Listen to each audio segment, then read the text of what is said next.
Birinci кезекте саясий кырдаалдын курчусуна тилекке каршы бүгүнкү бийликте турган азаматтардын олдоксон аракеттери, туура эмес аракеттери, сабатсыз аракеттери, адепсиз аракеттери, мыйзамсыз жана ыймансыз аракеттери түрткү болууда.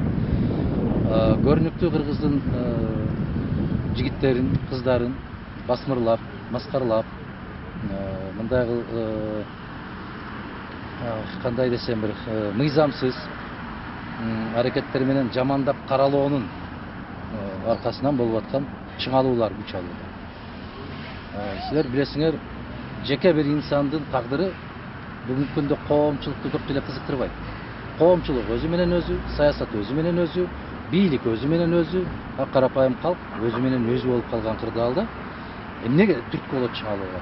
Чыңалууга ошол бийликтин адилетсиз, мыйзамсыз, мен айткан жанакы абийирсиз аракеттери. Кеп жеке инсандай жөнүндө сөз кетип аткан жок. Дагы бир жолу муну баса белгилеп коюшубуз керек.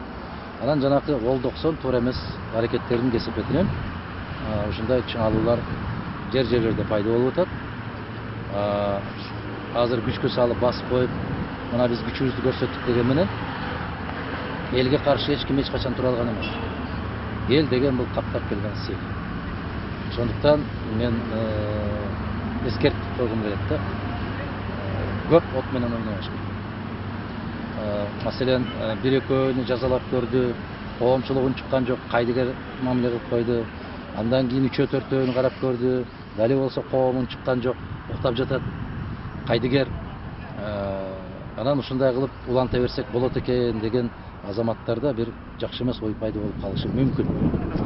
Мен ушунан эскертип койгум келет, ал кооптуу ой, кооптуу түшүнүк же кооптуу ишеним.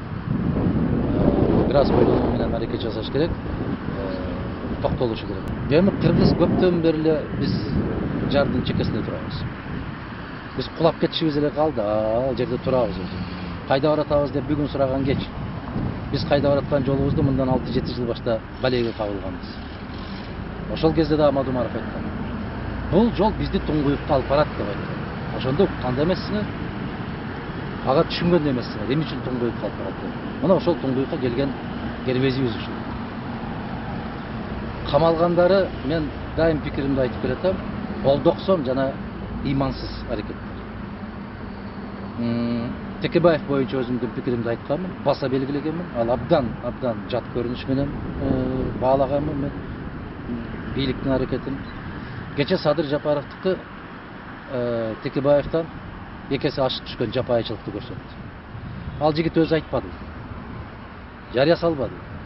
Мен 25-нде саат 12-де Кыргыз-Казак чегарасын саат 12-де Ак жол бекетинен өтөм. Анан бир айланып кетейин, жанакы кара шумдуктуу болгон көрбөгөндүн көргөнү курусун дейт.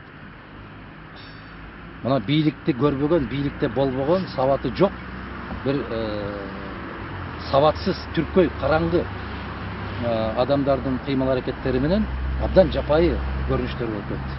Абдан жапайы. Ал жигит өзү айтып аткандан кийин мен баратам, барып каалаган суроолоруңарга жоопту берем дегенден кийин анан уялбастан КТРдан, ЛТРдан жарыя кылып атат. Кармалды. Ал кармалган жок. Ал өзү келди. Кармалып сенен операция жасап кармап алдым. Жартынан кууп жүрүп кармап алдым. Уят, дагы бир жолу уят.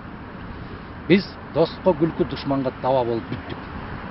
Кыргыздын кадыр баркы, кыргыз мамлекетинин кадыры, кыргыз мамлекетинин абийирин бир тебелеп тепсеп айран сыяктуу чачып салды.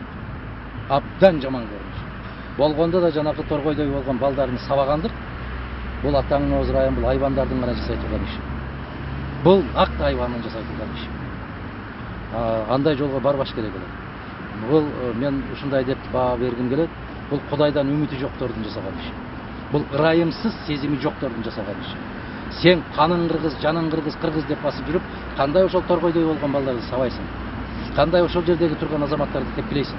Кандай ошол сырттан келип, мына өзүбүздүн кыргыз жерибизге келдим деп, кандайдыр бир башка сезимдер менен турган, убактылуу жумуш иштеп турган, Россиядан, Казакстандан келген азаматтарды, ал жакта иштеп жүргөн азаматтар бул жерге келгенде темир тордун артына түшөт деген, бул абдан кыргызга жасалган кыянаттык деп баалайм. Башка баа бере албайм. мындан артыгыраагын жалгыз жараткан өзү бербесе, пендеси мындан артык баа бере албайт.